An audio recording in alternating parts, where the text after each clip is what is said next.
Hey folks, welcome back to the channel. This is Marta's Magical Mystery class, and this is now our 5th video on drafting your novel. Those of you that have been sticking to your outlines or sticking to your word count, or just kind of making it a practice to show up regularly at the page and make the words go, may already be at 20,000 words. That's fantastic, folks. That's, like I said, nearly a third of the way if you're aiming for 60 to 70,000 words. So go you! Congratulations on making it this far. It's already truly an accomplishment. And I'm sure if you are at the 20,000 word mark, you have learned a lot. You may at this point have some doubts setting in. You may be feeling like you need to turn around and start over, or you've done it all wrong, or you need to switch the point of view of the whole novel. That's normal. That's some little part of your brain recognizing how far you've come and how far you have left to go, and everything is just kind of short-circuiting a little bit. That's okay. Feel free to write down any of those things that occur to you. Change point of view, question mark. Adjust setting this way, question mark. Eliminate character X, you know? Write that down, but don't quit working. If it's really bugging you, what I did when I decided I had written, I had gotten nearly halfway through my first novel when I realized I cannot do this in first person. I've really got to have everything in third person. I just started working from that point in third person and made myself a note. Gonna have to change first person in first half of book. But I didn't try to go back and do it then, okay? You can work that way. This is your draft. It can be as messy as it needs to be for you to get it done. So stay with it, folks. Stay in it. I promised that we would keep talking about writer vocabulary and elements of fiction. So today I'm going to talk about setting. Now, in science fiction, setting also is called world building. And in a way, I like that term, or in a lot of ways, I like that term better because setting sounds kind of dull, sounds kind of small, you know, place, setting, like you're just setting a plate out at the table, versus world building where you have all the power. So setting is where stuff happens in your book.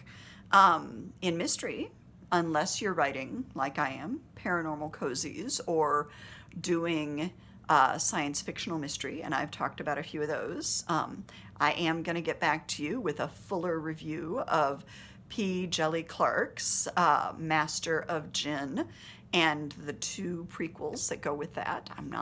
I've gotten through the 2 short pieces. I haven't gotten through Master of Jinn yet. But that's a great example of science fiction mystery, steampunk mystery.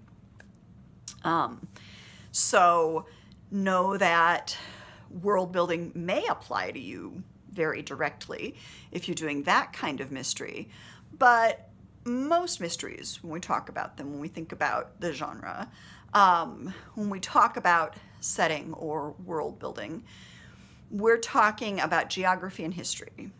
We're talking about what city or what rural area is this book evoking. We're talking maybe about what country is that city or rural area in. We're talking about what era does this happen in? Are your readers supposed to know this is happening right now? Are your readers supposed to know this was happening 20 years ago, you know, or 200 years ago? So those are the kinds of considerations that go into your setting.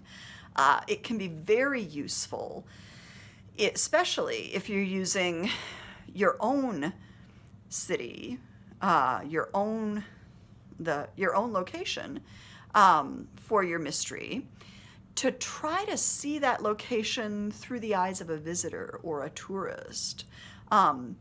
Because if you see it only through the eyes of someone who's always lived there, then there are going to be things that your readers may have trouble figuring out, and not in a, like, you want that to be the mystery. No, these are things like they're going to stumble on that and get stuck. Like, what does that mean? You want to be able to have your readers make their way into your setting as though you've invited them. You know, they're your guests there. So you want to think about what they need to know to get themselves oriented. Fair? Okay. That is my little bit of writing advice for the week. I'm going into recommendations a little early, both because I'm moving through this video a little faster than usual, and because I'm taking a somewhat unusual approach to the recommendations section of the video today. And that is that I am going to recommend some books, always, right? But I'm going to recommend them in the context of something bigger, not just an individual book. If you're a product of the American public school system, then there are certain books, certain writers, and certain things that you just got exposed to because it was part of the water you were swimming in that school system. Even though we don't teach the Bible in the American public school system, the Bible is one of the core texts you were exposed to if you went through the American public school system. We also don't necessarily teach Shakespeare or Jane Austen, but if you went through the American public school system, hey, if you didn't directly read Shakespeare or Austen, you read writers who were heavily influenced by Shakespeare or Austen. Likewise, there are some core nonfiction books that have contributed to form what we call the kind of mythology of the Western canon, the basis of kind of American, Anglo-American, American and European thought for the last couple hundred years. You have the choice to just chuck it. There are going to be some traces of that in your work just because you went through the public school system, but you don't have to do any more with it if you don't want to. But if you're curious, if you're thinking it might benefit your work to develop a different relationship to that material, I'm not suggesting you go back and get your degree in classics. I am suggesting there are a couple of my very favorite YouTubers you might consult. Red and Blue of Overly Sarcastic Productions are doing a fantastic job of both bringing forward and sending up a lot of Western history and a lot of these kind of core texts or core mythologies for, again, what you would have gotten as an American public school student. And they're doing some really fun things. We're talking specifically in these videos about mystery writing. So, you know, here I am back in big issues. I'm going to bring that focus in a little and say how that applies to mystery writers specifically. Oh gosh, there are some folks who are just absolutely key to the genre. Agatha Christie is one of them. Arthur Conan Doyle is one of them. So my recommendations today, and again, as you can do with these larger myths of Western culture, you can jettison Christie and Doyle, or you can read them some. Figure out how your work connects to their projects. You can read other folks who are figuring out how their work connects directly to those writers. In this case, I'm going to make some recommendations based on folks who are exploring the Sherlock Holmes canon. One of the things, again, that I love about Red and Blue of Overly Sarcastic Productions, I think it's in the episode on the Robin Hood story, that Red throws up her hands and says, at a certain point, these narratives just become source material. And I really loved that phrase because I think that's a really useful way to look at this stuff that we've inherited, like it or not. It's source material. And some interesting folks are doing some interesting things with it. Irene Adler, who's a fairly minor character in the Sherlock Holmes books by Arthur Conan Doyle, has been reclaimed by several writers as Holmes' girlfriend or wife or rival, you know, nemesis even. So Carole Nelson Douglas has an Irene Adler series. There's also now someone writing middle grade and young adult novels as Irene Adler, and calling them things like, I think it's Sherlock, the title will come to me, Sherlock and Me, but there's another name in there too. I'll get it. Sherlock, Lupin, and Me. That's what they are. And she's writing as Irene Adler.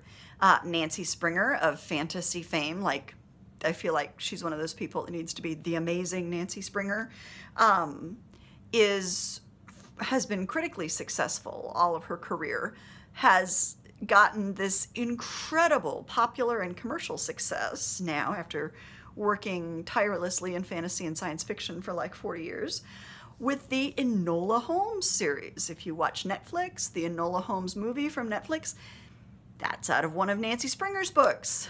She's written this series of middle grade novels starring Sherlock Holmes' little sister, and they're amazing. They're tremendous fun. They've also been made into graphic novels that are beautiful watercolors.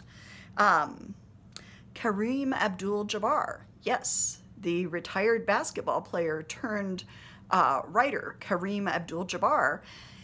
He does columns on all kinds of things. He's written extensively in a number of genres and a number of venues. I believe including a column in Time magazine.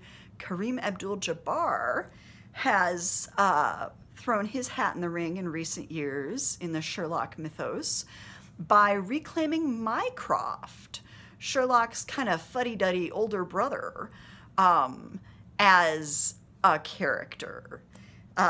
So really interesting stuff going on there. Anthony Horowitz, British novelist, has done several novels that play in the Holmes mythos, and he's really done some interesting things re-examining the character of Moriarty. So when it comes to some of these formative influences for all of us, whether those are the big formative influences in Western culture or whether they are the subset of such formative influences in the mystery genre, there's a lot of fun to be had figuring out how those things apply to you. Now, I'm not saying do not use this as an excuse to start your novel over, but think about your characters, think about your plot. You might look through some synopses of Sherlock short stories. You might read some Agatha Christie short stories. You might poke around in some other classic mysteries, and I'll talk about Queens of Crime another time, of which Agatha Christie is one of 4. But it might be worth seeing what other people have done with a plot that's similar to yours, what other people have done with characters who are in some way similar to yours. There's no such thing as a truly original idea, folks. We're all riffing on each other. We're all pulling things together in ways they have been pulled together before, But what's original is not the plot, the character, the setting, the elements that you're using. What's original is you. That they come through your voice. That they come through your understanding of your identity in this larger culture, your place in history. And we all have a place in history. All right, now that you're completely wowed, I'm going to bid you adieu and sign off and say, keep reading, keep writing. I will see you next time. Bye-bye.